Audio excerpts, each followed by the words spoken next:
ছেলের ছবি দেখে আর সই না।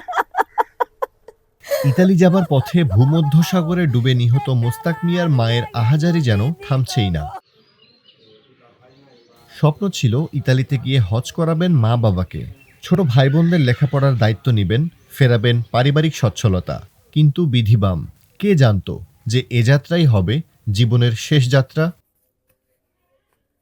নরসিংদী রায়পুরা উপজেলার গৌরীপুর গ্রামের মরিয়ম বেগম ও কালু মিয়া দম্পতির সন্তান মোস্তাক মিয়া। সন্তানকে হারিয়ে মা মরিয়ম বেগম এখন পাগল প্রায়। বাজান আর সই না, ছেলের ছবি দেখে আর সই না। বাজান গো, একটা লাল জায়গার দুধই দিত গো বাজান। মোস্তাক ছাড়াও ভূমধ্যসাগরে ডুবে মারা গেছেন উপজেলার মহেশপুর ইউনিয়নের সাপপাড়া গ্রামের জুয়েল এবং গৌরীপুরের রাকিব চৌধুরী। ও আমার পুত্রা কাড়াইছে ও ডাকা, ও আমার জুয়েল ভূত, ও আমার ভূত। বালা বুট দেওয়ার কথা ছিল, হ্যাঁ ফসা বুট দিয়া আমার বাইরে এই অবস্থা ৪৫ জন এই অবস্থা করছে। তার জন্য আমরা বিচার চাই, এর বিচার চাই আমরা। আমার বাই তো গেল ১৭ টাকাও গেল, এই টাকা আমরা কইতে দিব? আমরা ২-৩ বারে লিন করলাম, জায়গা নাই, কিচ্ছু নাই।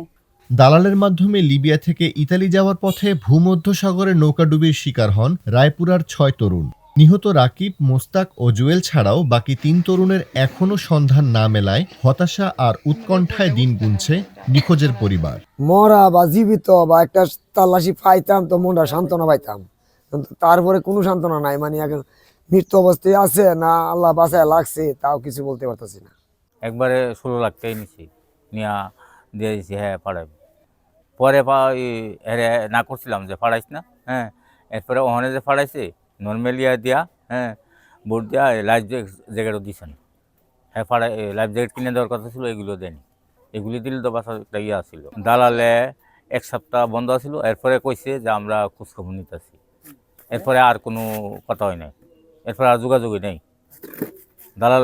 এরপরে দালালে মোবাইল বন্ধ, কোনো যোগাযোগ নাই। এ বিষয়ে দূতাবাস সহ প্রবাসীদের নিয়ে কাজ করা প্রতিষ্ঠানগুলোর সহযোগিতা চায় ভুক্তভোগী পরিবারগুলো।